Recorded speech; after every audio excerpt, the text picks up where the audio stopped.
Oh, good. I'm sorry you can't see my video. My camera is not working. I tried everything, but welcome and thank you so much for joining me. My name is Marisa Russo. I'm so excited to share with you how open court reading has been leading the way to literacy success for 6 decades, everybody. I want to share that I taught open court reading since 1989 copyright in Los Angeles, and I wanted to show you my last first grade classroom. Everybody in my picture, see everybody in my picture, everybody?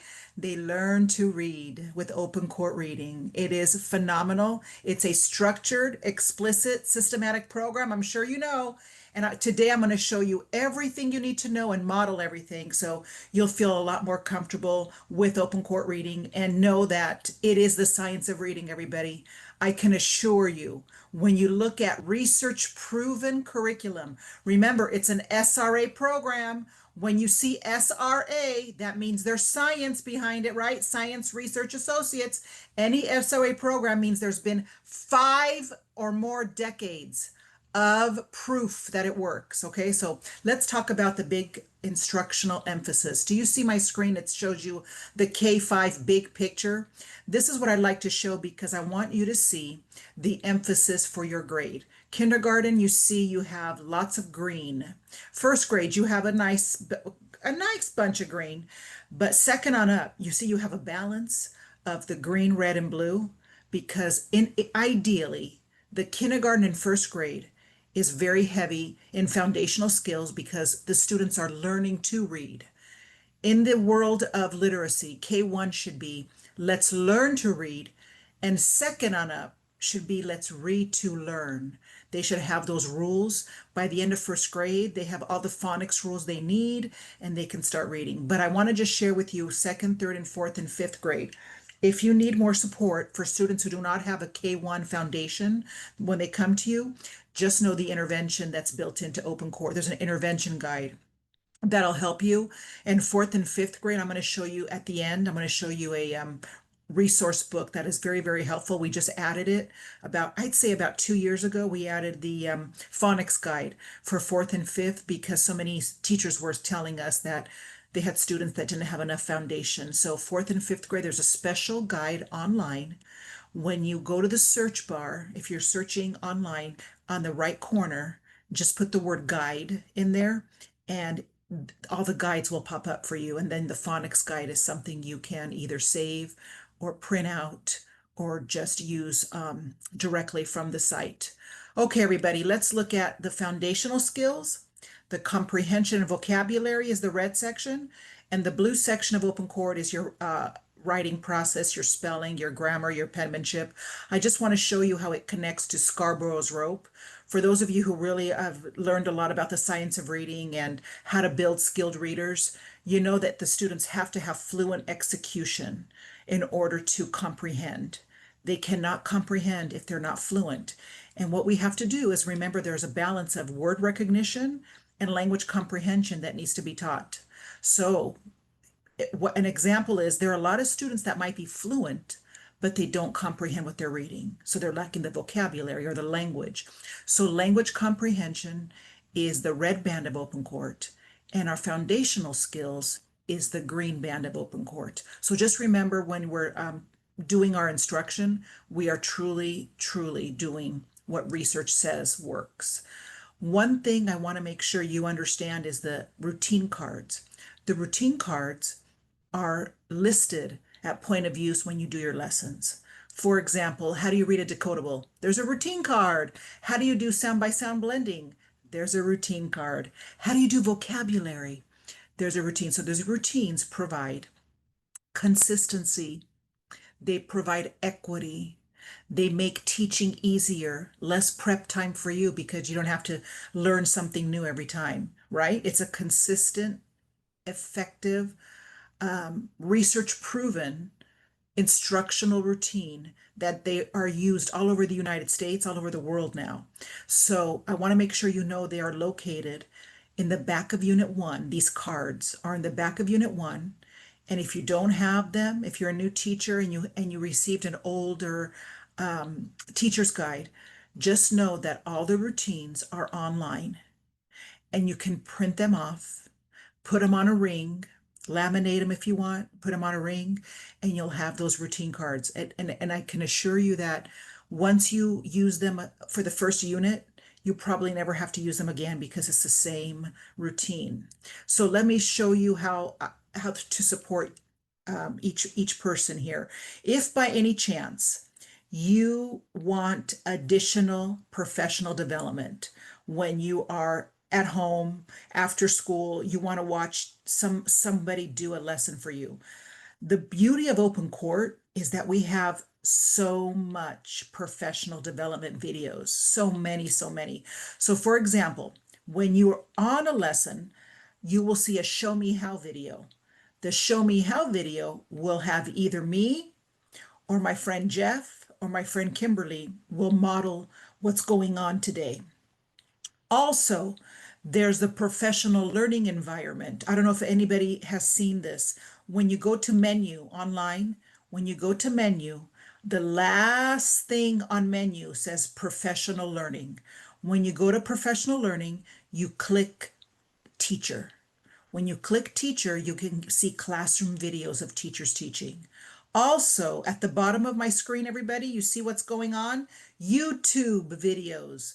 If you are a kindergarten through third grade teacher and you want to watch me teach some lessons, you can go to YouTube. Do you see that Monday mornings with Marisa? I teach everything. I teach the decodable. I teach dictation. I teach vocabulary. Whatever you want to watch, you can watch those videos Monday mornings with Marisa on YouTube. If you're fourth and fifth grade, do you see my friend Carol?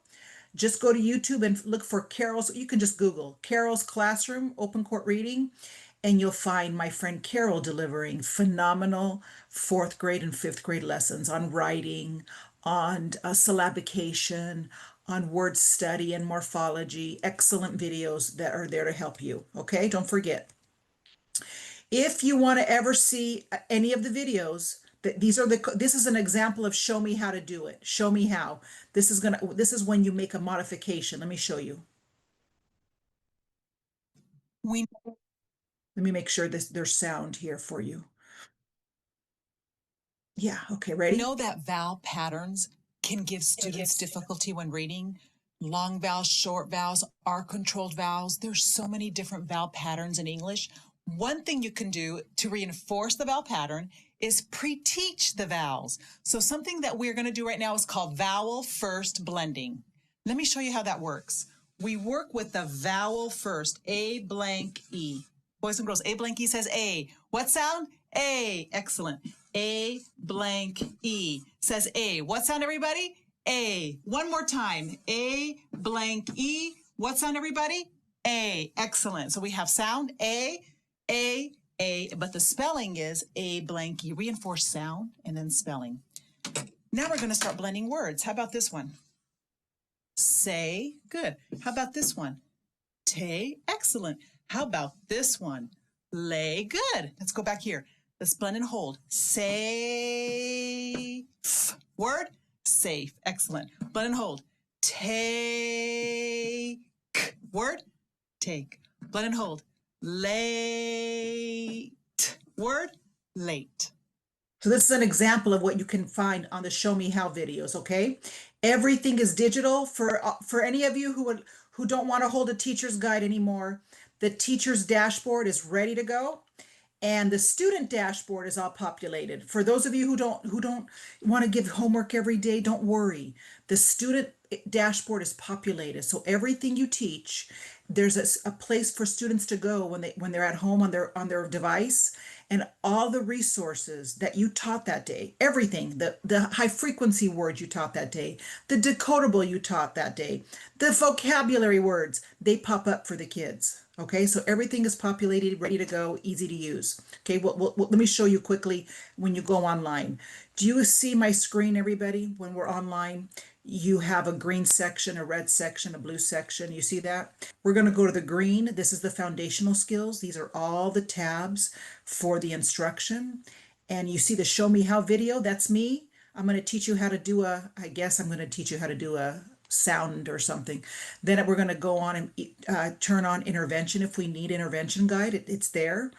And I want to show you what happens when we go to our red band. Look at the comprehension now. The comprehension is my friend Kimberly showing you how to build background, talk about the genre, the questioning for the students.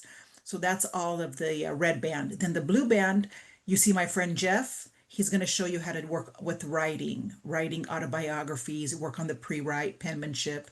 So this is an example of the online piece. Green, red, blue is consistent to your teacher's guide. Now let's look at the instruction. Here we go, everybody. Kindergarten and first grade, you're set with phonemic awareness. It's every day. You have it built in first thing in the morning. First part of the lesson.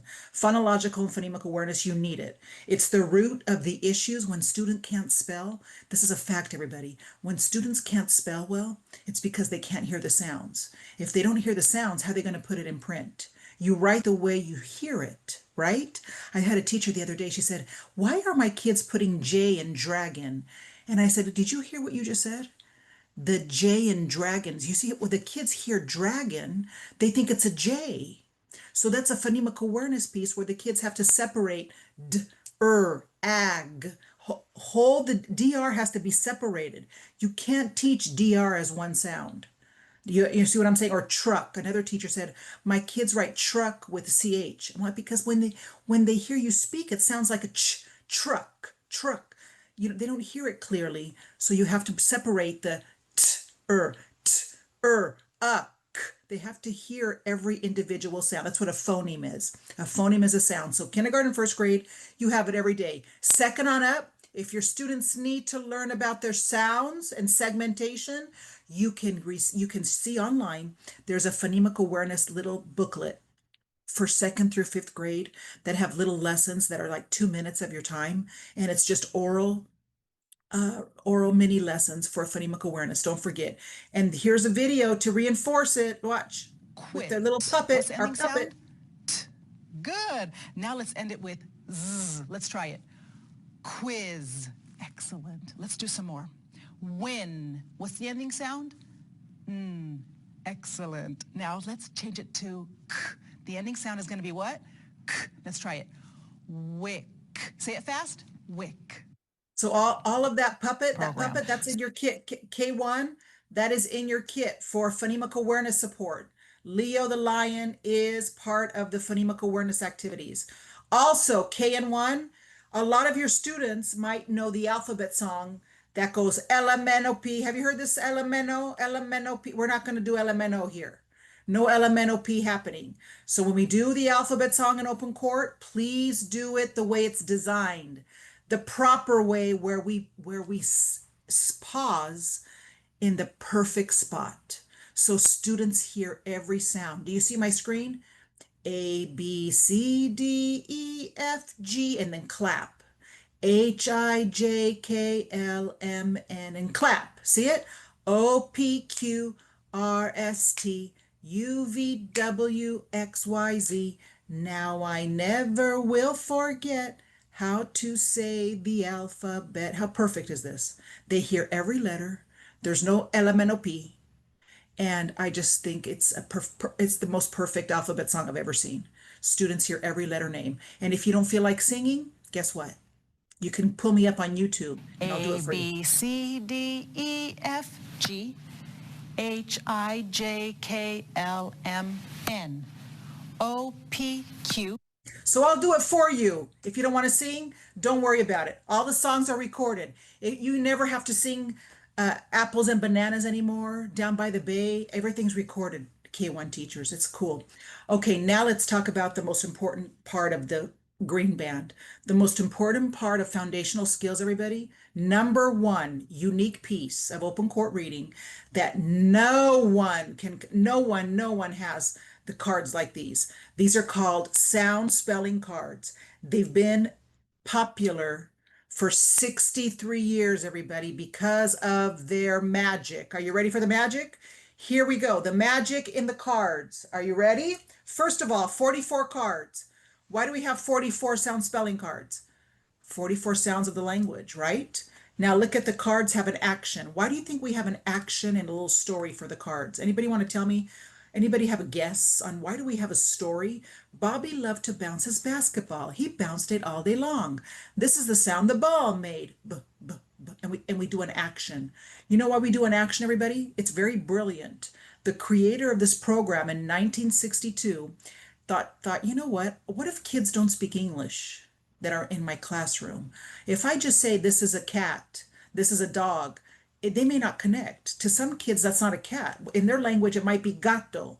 They don't connect to just a picture, but they can connect to any action. So when I bounce a ball, think about it. If I bounce a ball, I can bounce it in Los Angeles. I can bounce it in Paris. I could bounce it in Bangkok. I can bounce it in Mozambique. It's a bouncing ball. The action transfers more than a photo.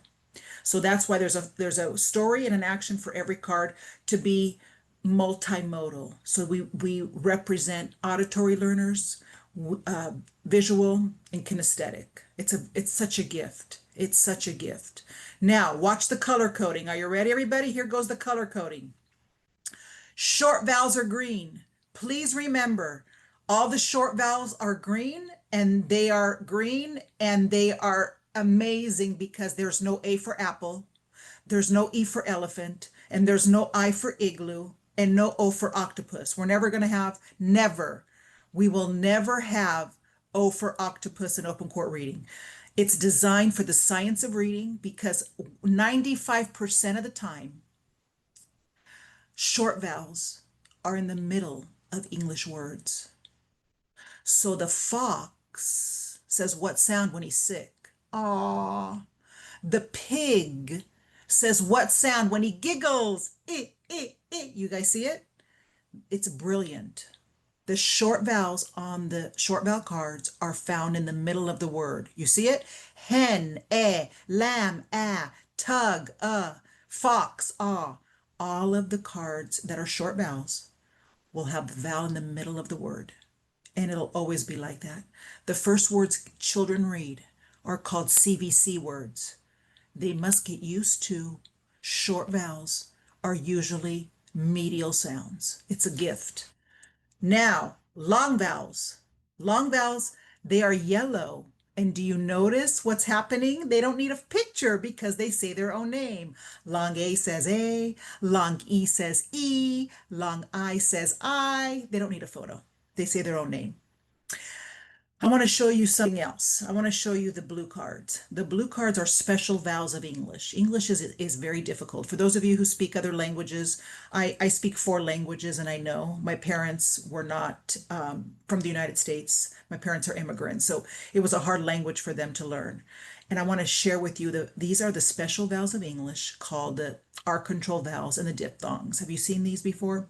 These are special vowels, and they are taught in a very systematic way. Another thing I want to show you, I don't know if you caught this or not as a teacher, some of the cards have a purple bar at the top, and some of the cards do not have a purple bar. The purple bar means that the sounds of these cards transfer to other languages that use the Roman alphabet. If there's no purple bar, that means it's English only.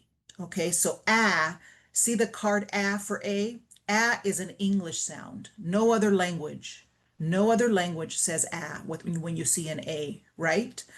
Arrivederci, amigo. Everybody says not a. So that's English only. That's just an example. Okay, everybody, now let's talk about the fun activities you can do with the cards. You don't have to read the stories like I did. Remember, I taught years of this. So when I first got my guide, there was no animation, no digital, and I had to read every single story. So I had to say, Carlos has a new camera, everybody. When he takes pictures, his camera makes a clicking sound like this. I had to do that.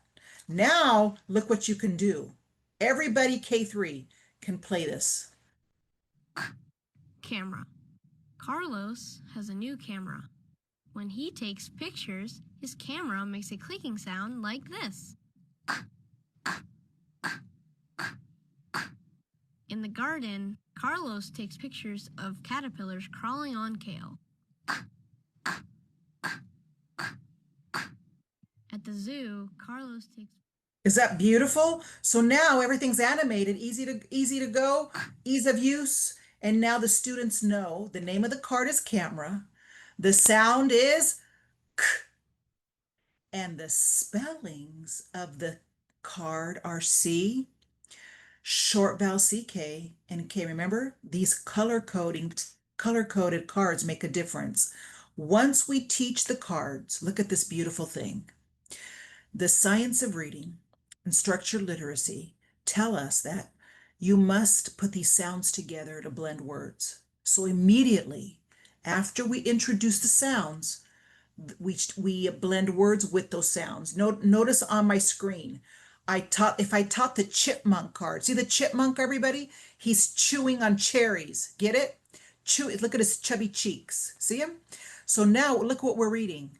Arches, riches, branches. Do you see the connection? Every time I teach a card, we are going to blend words that connect to that card. It's incredible. How do we blend? Have you seen this sound by sound blending routine? It's absolutely perfect. It is step by step, spoon feeding them success they deserve. Kids deserve success. Enough with try your best. Ask your neighbor. What do you mean, ask my neighbor? I saw a kid the other day. He said, I asked my neighbor and he doesn't know either. Ask your neighbor is not going to work. So let's do this the way it's designed, systematically. Look at this. Look how we do sound by sound blending. Let me show you quickly this beautiful routine, everybody, because what I want to show you is that the vowel of English, the vowel is the most critical part of the word because that's what kids tend to find errors with. That's the part of the word that they struggle with when they decode. So let's do this together. Ready? Sound. Short vowel, everybody. Ah, let's blend. Pa and sound. Ch. Blend slowly for me. Patch. Word. Patch. Good. That's how we speak. We don't speak like this. Patch. How do we speak? Patch. Fluency means you read the way you speak, right? Sound. S. Sound. L. Short vowel, everybody. E. This is where the vowel is. See the vowel? Let's blend. Slip. Blend slowly. Slip. Word. Slip. Okay, we are not holding sul. Do not hold sul for the kids because the kids start reading choppy. Have you ever seen kids that see the word and they go, sul-ip? And you say, faster, Marco. Sul-ip. Sul-ip. I don't want any choppy reader. There's no need to be a choppy reader. You just have to hold the vowel. Slip. Do not hold blends. Okay? Next. Sound. B. Sound. R. Short vowel, everybody. There's the vowel. Let's blend. Bruh and sound. Shh. Blend slowly. Brush. Word. Brush. You see that? Do not hold burr, because then you get the kids that go brush. Brush. We don't want any brush readers, right? We want to flow. The vowel gives the flow to the word. Brush. This is based on Dr. Sally Shaywitz's book, Overcoming Dyslexia. She says vowels give kids the most difficulty. I know that's really good. I know. Thank you for the comments, you guys. All right, now Dr. Louisa Moats says something so wonderful. Are you ready for this? This is what Dr. Louisa Moats says.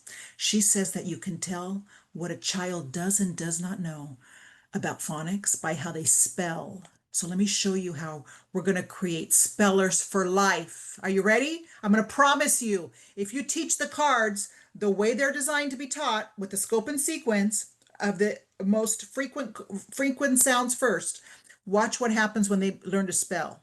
You will never have students spell lock, L-O-K, ever. Ready, guys? We're going to spell lock together. First sound, L. How do you spell it? L. Good. Write it, everybody. That's your first sound. L. What's the vowel sound in lock? Ah. How do you spell ah? With the O. Good job. Write the O. What color is that card? It's green. What does green mean? Do you remember, guys, what I told you about green cards? Short vowel. That's right. You remember, Jessica? Greens are short vowel. Good job. Last sound in lock. K. Let's check the camera card. Ooh, we have lots of spellings, huh? Which one is green? CK. CK is after a short vowel in English. That's a rule. Go ahead and write your word now. Is that a beautiful gift for kids? CK in the English language only comes after a short vowel. And every 5-year-old in the world, actually in the United States, wherever, they should know this rule. And what do? We give kids lists of spelling words to master, and then they get a good grade on a test, and they forget the word. So this is a strategy for life. Let's do bridge. You want to do bridge with me? First sound in bridge, everybody. B. Good. How do you spell it? B. Next sound in bridge. R. How do you spell it? R. Vowel sound in bridge. I. How do you spell it? I. What color is my card? Green. What does green mean? Short vowel. That's a short vowel clue for you. Last sound in bridge. Which one has a green clue for you on the card? There are lots of spellings for j in English. Which one has a green? That's right, you guys. DGE only comes after a short vowel in English. Write your word. You understand, everybody? This is for spellers for life. This is a rule every 5-year-old gets to learn, right? I want you to see K3, you have cards. Fourth and fifth, you have cards. So many teachers in fourth and fifth say, do we get cards too? Yes, but they're more mature. You notice the difference? Kindergarten through grade 3, you notice your camera? It's a little bit more cartoonish. Fourth and fifth, look at everything matures. See, they're more age appropriate. So this fourth and fifth grade deserve support too in spelling. So the same clues, the same little devices, the same colors, but just the photos mature. Okay, got it? Okay, you guys, let's do a big word. You want to do a big word with me? Third, fourth, and fifth grade? Let's do portray. Ready? First sound in pour. P. How do you spell it? P. Vowel sound in pour. Or. How do you spell it? O-R. Good. We're done with the first syllable. Pour. Let's do tray. How do you spell t? With the T. Good. How do you spell tr? Yes, which spelling am I going to choose? R or WR blank? Well, it can't be WR blank because that means WR blank means it starts a word. So I'm going to use R, right, everybody? WR has a blank. So starts a word. We're not starting a word. And then what's the last sound in portray? A. Which spelling on the A card shows me that it's probably an ending spelling? Look at the lines. Which one shows me it's probably at the end of a word? AY, that's right. Yes, AY at the end. Do you see what spellers they can be? They have to be used. This is dictation. When you do dictation activity, you have to show them how and why. At the end of the lesson, everybody, kindergarten through third grade, you have decodable books because you want to connect the instruction. Decodables mean you connect to the lesson and they are able to read a little booklet with all of the sounds and the words that they blend in today are in a story. Isn't that beautiful? Look at kindergarten. You have a total of 84. First grade, you have a total. Why do you think first grade has 205 decodables they could go to? Because we want to make sure that students master every sound and spelling of English. So first grade, you get 2 decodables for every sound of our language. Did you hear that? 2 decodables for every sound of our language. So for example, if you teach the kids ow today, ow is O-W, right? And the kids are learning the word town, brown, down, clown, frown. You see what I'm saying? Guess what the book you're going to read? What's the book going to be? The Clown in Town. See it? So now they have immediate success in reading. The other book is going to be probably The Brown Cow. So you're going to have 2 books with ow for the kids to practice if you want. The core, I want you to remember the core book. See, it says 114 core, 91 practice. Core means they must do those. Practice means they can do those for homework. They can do that independently, in small group, individually. Practice are not critical. Core is a must do. Second grade, you see 49 core, 49 practice. Third grade, 23 core, 23 practice. I just want you to know something. Fourth and fifth, if you have any student that needs a little bit more fluency support and you want them to try reading some of these books, you can tap into these books now, fourth and fifth. Okay, I'm going to show you how. You can go, when you go to menu, there's a little section called Resource Library. When you go to there's something called Back to School. When you click Back to School, you will see the decodables for the previous grade levels. That's everybody. Everybody can tap into previous grade levels, okay? So first grade, you can tap into kindergarten.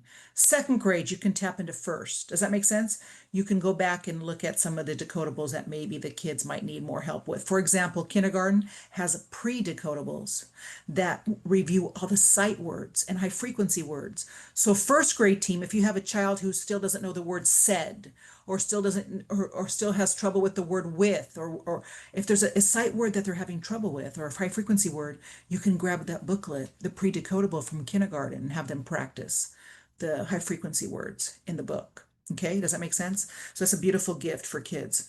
And fourth and fifth grade, I just want you to know you have something called the word analysis kit. Kindergarten and third grade through third grade has foundational skills kit.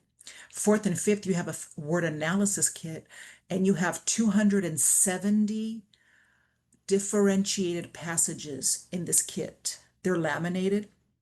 They are also online. This is a perfect piece for students to do as a homework piece, individually, in class, while you're pulling a group for intervention. Your other students could be reading on about Rome, or reading about photosynthesis, or reading about, I don't know, Pompeii. Does that make sense, everybody? These cards are phenomenal. They're 50% of them are fiction, 50% are nonfiction, and you can see on the screen they have a passage and then comprehension questions for the students and vocabulary support.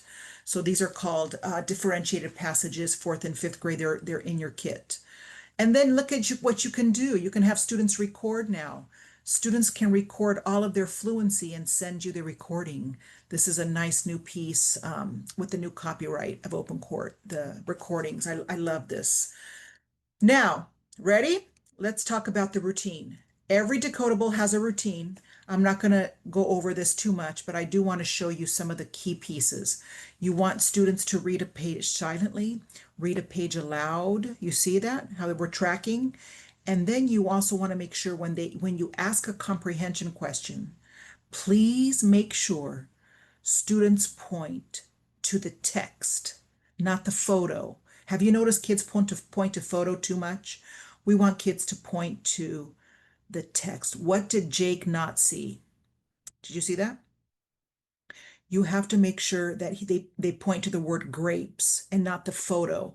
So point to text for text evidence support. You know how the testing is all about prove it to me. Show me the evidence. Where's the text evidence?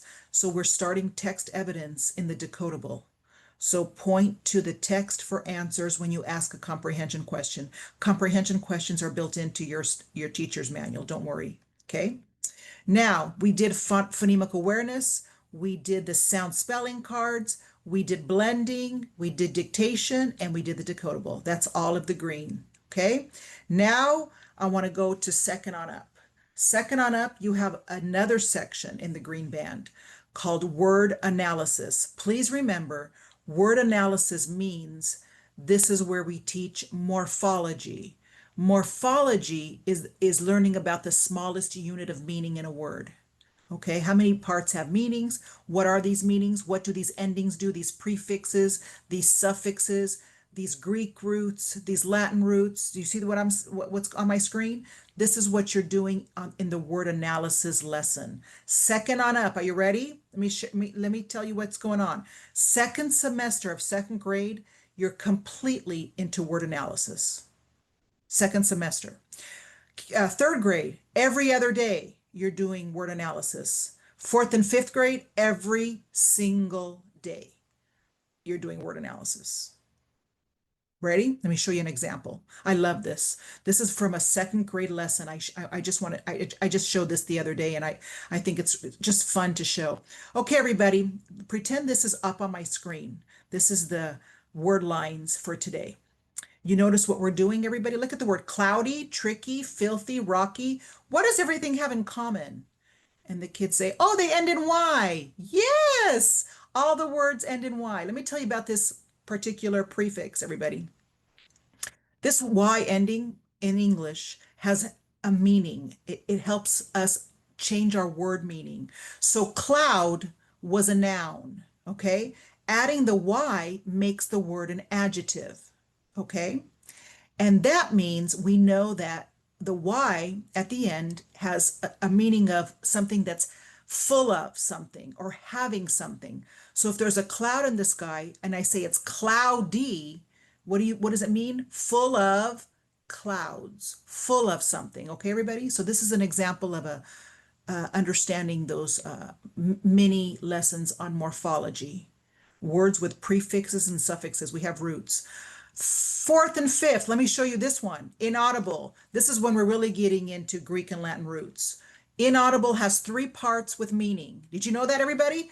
In the word inaudible, three parts have meaning in the word. In means not.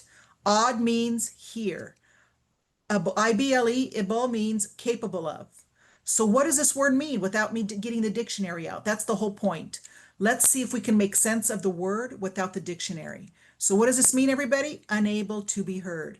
What does the suffix IBLE mean? Adjective. Good, you remember. IBLE means it's an adjective now. So we know the part of speech is an adjective. So now we know the definition, unable to be heard. We know the part of speech.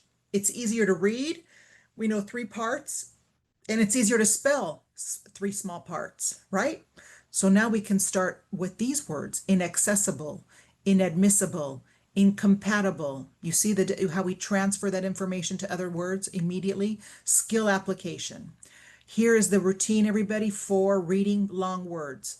Identify the base or the root, identify the prefix, identify the suffix, read the entire word, and see if you can make meaning.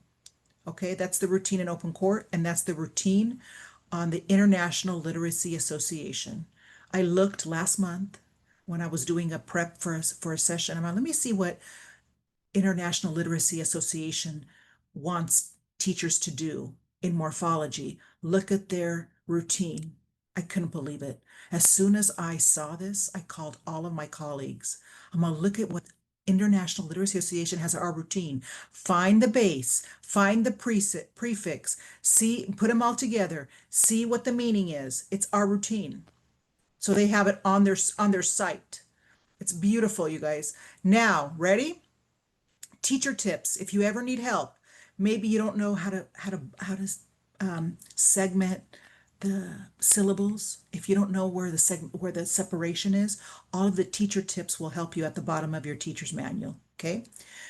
Also, every single day, if you need support with differentiation, at the bottom of your lesson, you have differentiation for students who are approaching level, who are on level, who are beyond, and who are English learners. So I just wanted to let you know that that's available to you in the lesson. So we're done with the green. Let's go to what we really love, the red band. Here's the red band, everybody. The red is comprehension, vocabulary, and projects for the students. Look at the literature. We have literature in the big books for K1, the first readers in K1, and also the student anthologies. The student anthologies are the student readers in first grade on up. Second semester of first grade, every student gets their own anthology because they can read. They can read authentic literature. You have 6 teacher's guides in every grade. Follow them in order, and you'll see that everything is going to build across grade levels. All the skills build. Look at the literature in open court reading. I still can't believe it. If you want to read about Lion and the Mouse, Charlotte's Web, Alice in Wonderland, Hatchet in 5th grade, Beauty and the Beast, this is the kind of literature. Open court reading has always been about students. That's why we never did leveled readers. The author of this program said, no, no, no, no, no, no, no, no, no, no. If students learn how to read, they should read classics. They should read poetry. They should read authentic literature, not See Spot Run, right? So we're going to have high quality literature, 50-50 balance, authentic, complex, and look at the authors in our literature. Do you see this? Eric Carle is in kindergarten. Patricia Polacco in 3rd grade. Gary Soto is in 2nd. Gary Paulson for Hatchet is in 5th. Do you see this? Emily Dickinson second. So I just wanted you to see some of the authors because sometimes people say, do you have authentic literature? I'm like, are you kidding me? Absolutely. So look at the units. The units build across grade levels. What a gift. You always tap into prior knowledge. Look at this. Let's be kind in kindergarten. I love showing you this because it makes the connection across grades. Look at kindergarten has let's be kind. First grade has be my friend. Second grade has teamwork. Third grade has respect. Fourth grade, make a difference. You see this? Fifth grade, perseverance. It's just beautiful. Across grade levels, the units build. Look at the government. You see the government? Everything, citizenship, government at work, national treasures, making a nation, everything builds. The science lessons, the social studies lessons, they all build across grade levels. It's beautiful. We have read alouds because the science tells us that students need to hear models of someone reading aloud fluently. Why does that help? They even say high school teachers should read out loud because it creates what? It's engaging. It helps with fluency. It helps vocabulary development. It helps with expression. Am I right? So we have built-in read alouds for every single unit. When you kick off a unit, look at this beautiful piece of kickoff. You kick off the unit by talking about the big idea, making some connections, and I'm talking collaboratively to make some conversations happen, and then build background and see which how much knowledge you gain week by week. If students don't have enough background, we have background builder videos. Finally, every grade level, every unit, if students need some information about this particular unit or theme, if students don't know about Antarctica, let's go visit Antarctica. Does that make sense? So let me show you about the second grade video on erosion. If students don't know anything about erosion, they have a video to show immediately. Okay, every grade level, every unit, there's a background builder. SRA open for reading. Background Builder. Unit 2, Earth in Action. Did you know Earth is always changing? Mountains change shape, large rocks become smaller rocks, and smaller rocks become sand. This happens because of erosion. Erosion is the process of large things naturally breaking down into smaller things, which can be caused by wind, rain, or even flowing rivers. Let me show you. First, I'm going to draw a line in the sand. And then I'm going to pour water into that line.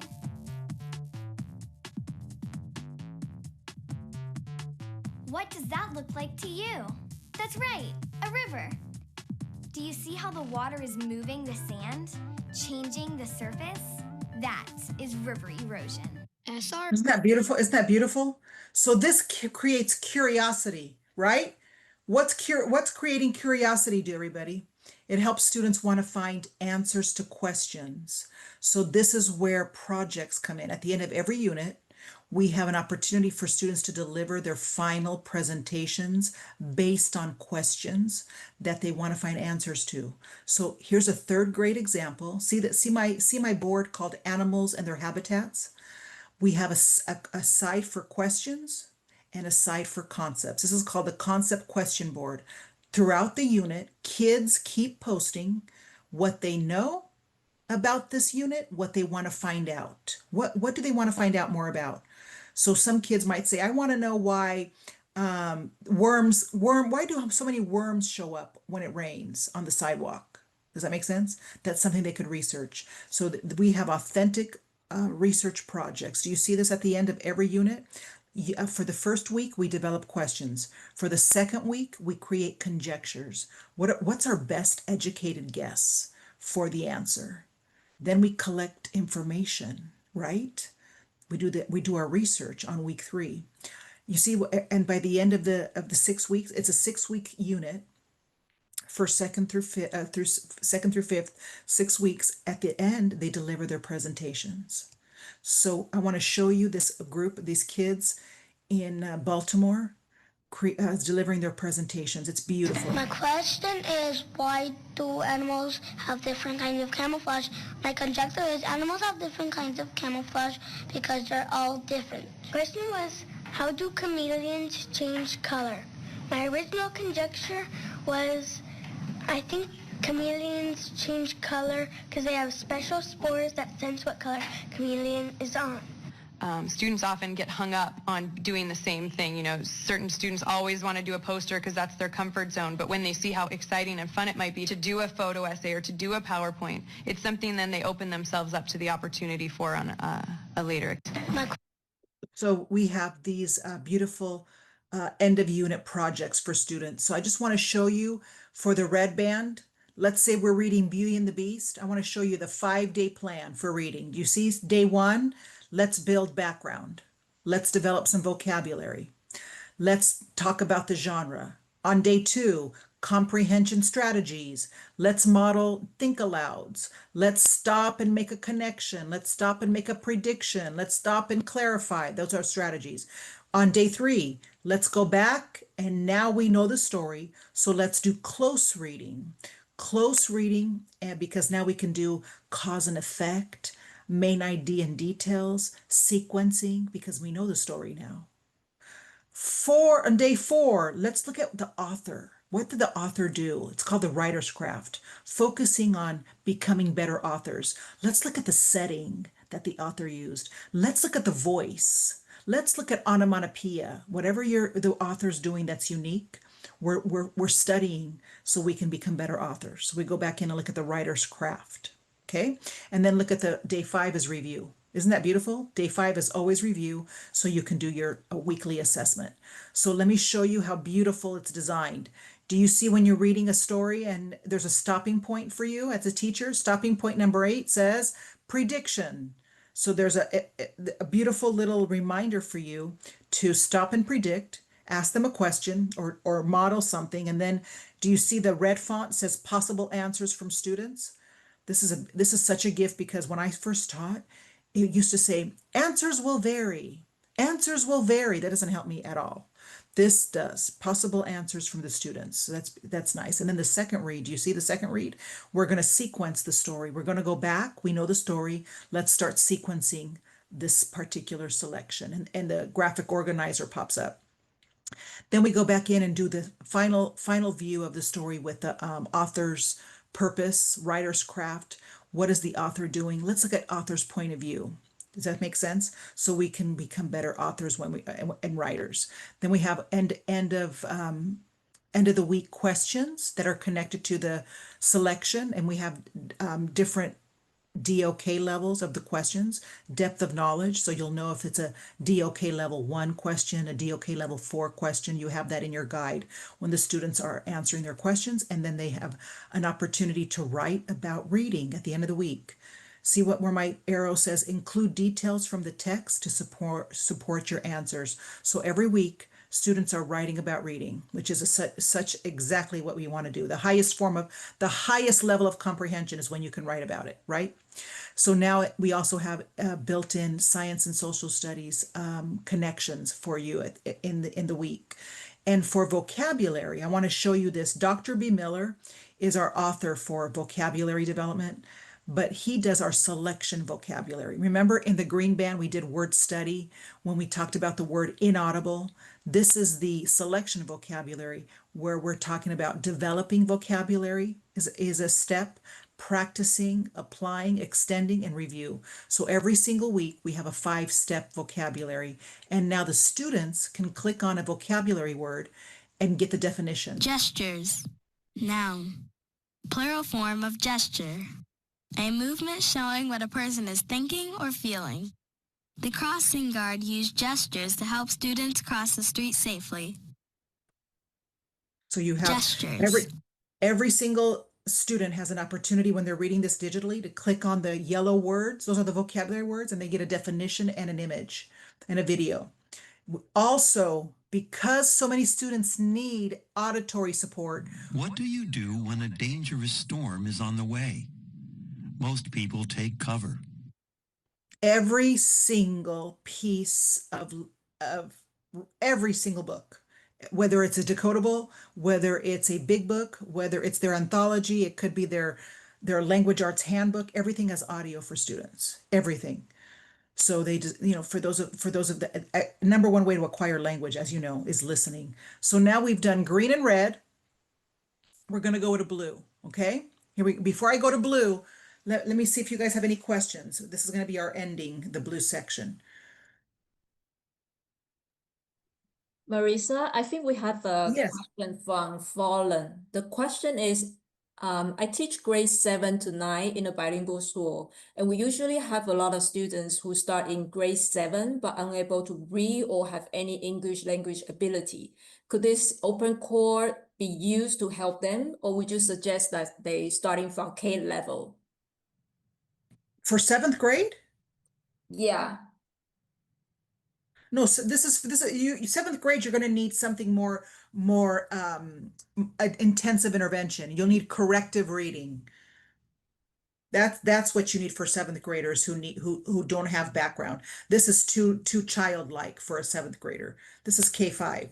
You want something very intensive intervention. It's incredible. If you look at corrective reading, you will not believe how phenomenal it is because it has a placement test, so you know exactly where to place the student in what level. So look at corrective reading. You will not believe it'll give you 2 years growth in 1 year of instruction. It's incredible. Okay, thank you. That's all our questions so far. Oh, perfect. Okay, well, give me about 10 minutes and we're done. Is that okay? Sure. Okay, the blue band, are you ready? Blue band is writing and spelling and grammar. Look at this, writing usage, mechanics, penmanship. So let's take a look at what we do in the blue band. Remember, red band was right about reading. Blue band is the writing process. So we do the step-by-step explanation of I do, we do, you do in open court reading. So every step of the writing process has the gradual release of responsibility. We are modeling every step. Everything in open court has I do, we do, you do models. So you know exactly, do you see my screen? Instruct means I do. Guided practice means we do. Apply means you try it now. All of this is built in, easy to use, and there's support for students. For second through fifth grade, there's a language arts handbook to support the students as they're writing. And then for K1, there's a language arts big book to support the students as they're doing their writing. For grammar mechanics and usage support, for editing marks. You have 6 weeks on opinion writing, 6 weeks on informational, 6 weeks on narrative. So students can have all the genres of writing taught by March if you do this the way it's designed. Now, if you need support in writing, my friend Carol, fourth and fifth grade team, my friend Carol does a wonderful job. Informational writing. Over the course of the unit. If you want to watch this, it's on YouTube. Carol's classroom, she walks you through every step of the process and models. We also have rubrics, 4-point and 6-point rubrics to provide students with feedback as they're writing and to show models of the writing. We have a writing planner for those of you who want to know every day, what are you doing in writing every day? I want to show you quickly. Fifth grade, persuasive essay. You see that for the first week? Then we're going to a persuasive letter. Then we're going response to literature. Then we're doing, on week 4, we're doing response to nonfiction. Then on week 5, you see a news story. And then look at this. Week 6, we're doing a lyric poem. So we have these beautiful writing planners now. They were just created this year, everybody. So if you want to know day by day what's going on in writing, week by week, what's the goal, you have a writing planner now to help you. Kindergarten, look at this. Writing. I love the story and crafting. This is where you craft your step-by-step story frames so students can sequence their story and retell their story frame by frame. Okay, this is an example of the kissing hand. That's one of our stories in kindergarten.